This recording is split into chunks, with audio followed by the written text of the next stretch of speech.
जितिया व्रत में चील सियार की कथा जरूर सुननी चाहिए। चील सियार की व्रत कथा को सुने बिना जितिया व्रत पूजा अधूरी मानी जाती है। जितिया व्रत महिलाओं के लिए बेहद खास होता है। मान्यता है कि इस व्रत को करने से संतान को लंबी आयु का आशीर्वाद प्राप्त होता है। इस व्रत में 24 घंटे तक महिलाएं अन्न और जल कुछ भी ग्रहण नहीं करती हैं। इस दिन जीमूत वाहन की कुशा से बनी प्रतिमा की पूजा होती है। जितिया व्रत पूजा के समय चील और सियारिन की व्रत कथा जरूर पढ़नी या सुननी चाहिए।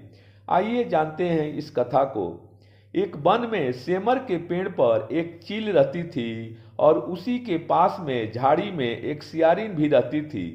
दोनों अच्छे दोस्त थे। चील जो कुछ भी खाने को लेकर आती उसमें से सियारिन को भी खाने को देती। सियारिन भी ठीक ऐसा ही करती। एक बार वन के पास एक गांव में औरतें जितिया व्रत की पूजा की तैयारी कर रही थी। चीलों ने उस पूजा को बड़े ध्यान से देखा और इस बारे में अपनी दोस्त सियारिन को बताया। दोनों ने इसके बाद जितिया का व्रत रखा। दोनों दिन भर भूखे प्यासे रहीं, लेकिन रात में सियारिन को तेज भूख प्यास सताने लगी। भूख प्यास से व्याकुल सियारिन को जब बर्दाश्त नहीं हुआ तो उसने जंगल में जाकर मांस और हड्डी पेट भर खाया। चीलों ने हड्डी चबाने की आवाज सुनी तो इस बारे में सियारिन से पूछा तो उसने सारी बात बता दी। चीलों ने सियारिन को खूब डांटा और कहा कि जब व्रत नहीं हो सकता तो इसका संकल्प क्यों लिया था।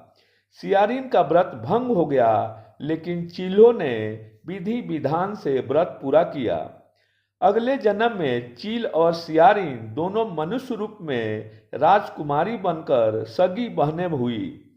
सियारिन बड़ी बहन थी और उसकी शादी एक राजकुमार से हुई। चीलो छोटी बहन बनी, उसकी शादी उसी राज्य के मंत्री पुत्र से हुई। सियारिन रानी के जो भी बच्चे होते वे मर जाते, जबकि चीलों के बच्चे स्वस्थ रहते। यह देखकर सियारिन रानी को चील्हो रानी से जलन होने लगी। ईर्ष्या के कारण सियारिन रानी अपनी बहन चील्हो रानी के बच्चों और उसके पति को मारने का प्रयास करने लगी, लेकिन वह सफल नहीं हो सकी। बाद में उसे अपनी भूल का एहसास हुआ और उसने अपनी बहन से माफी मांगी। बहन के बताने से सियारिन रानी विधि विधान से जितिया व्रत किया, जिससे उसके भी पुत्र जीवित रहने लगे। मान्यता है कि तभी से जितिया व्रत रखा जाने लगा। यदि मेरा वीडियो पसंद आए तो इसे लाइक और शेयर करें तथा मेरे चैनल को प्लीज़ सब्सक्राइब करें।